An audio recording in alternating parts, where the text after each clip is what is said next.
it in our file, when we record it into our computer, it can be, it can control and reduce lesser our paperworks in the office. So, if daghan man gyud siyang papel, di pa gubot kaayo sige file na file diri, then paghuman hinuon ang paper is can be recycled. Pero kung maggamit kag computer, ma-reduce ang imuhang mga paperworks. So, we will go now to what is filing.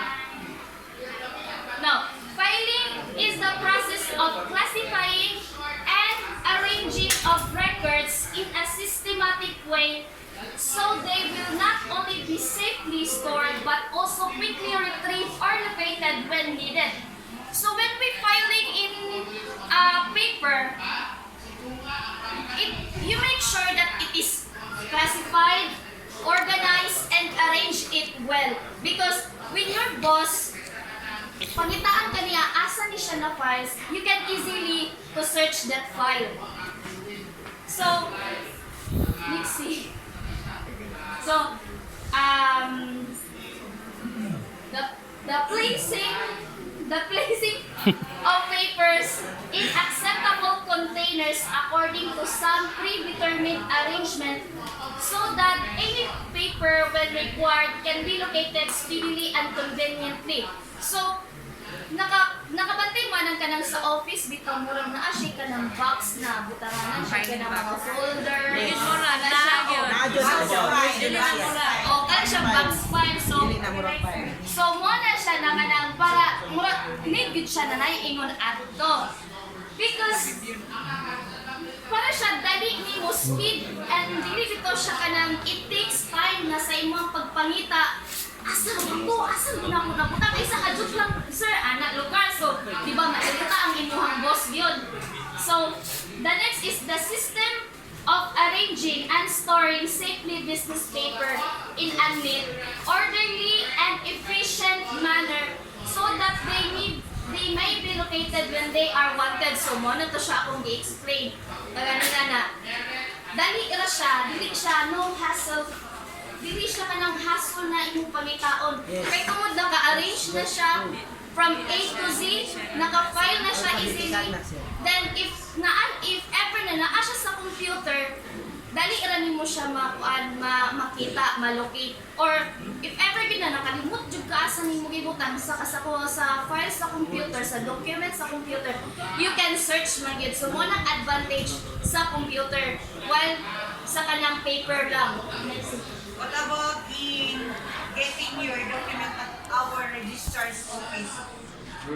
Kana gid siya ma'am need gid siya kung na ang paper. Would it find easily for them to locate your needed documents? Ma'am, kay mura nagkasaksak sinabol naman ginadana mo. Yes. Dapat there should be a computer to use.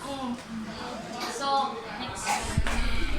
Importance of managing files. So, ganong importante magyud ang pag-manage aning files. So, the first is, the emphasis is more upon finding rather than storing aspect. So, and the second is, since the written information is being retained or filed for future possible use, the so-called finding aspect is essential in the paperwork management.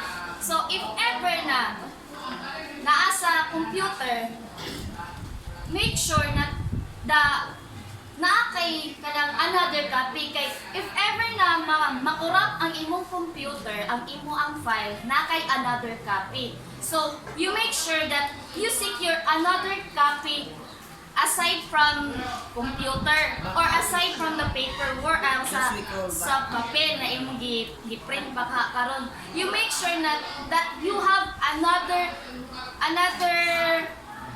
copy of that file, because when your boss, if ever na ang imuhang boss pangayoon to, you make sure na naapoy imuha. Kay para if ever na mawala to sa imuhang boss, then mangayo siya otro na akay ihatag. Dili kay imo rin si boss, ihatag naman to na ako sa imuha sir. Ano pagitaan pa man kunin mo? So di ba nila find out na rin ta na. So, the third one is the safekeeping of records is important, but being able to find them promptly when needed is more important. So, find them promptly. So, safekeeping of records is important. So, mas kuan gyud siya na kanang importante gyud siya na imo siyang kanang ito mga like kanang mga kuan sa imong boss na imo gyud siyang i-keep like sa kanang mga memo or kanang mga sulat na gikan sa other company, imo gyud na siyang i-file, imo gyud na siyang i-save. Kay para kung mangita gyud ang imong boss na imo siyang maipakita diretso.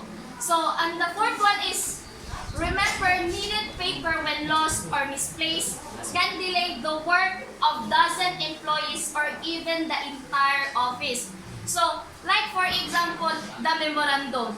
Ikaw ang isaligan hatagan sa imuhang boss na hindi siya na memo ana din nawala nimo. So, it can be na or na misplaced Disturb my student. na-misplace nimo. So, kanang makuan gyud siya kanang ma-delay ang imuhang trabaho then dili lang kay ang kuan ang ikaw ang maapektuhan dili ang tibuok maapektuhan kay what if kung katong memorandum is importante o diba so ma-delete siya so wala ka nang grabe na kay siya kanang kahasol bitaw na imong ipakita kay tuhon na binanghag ka.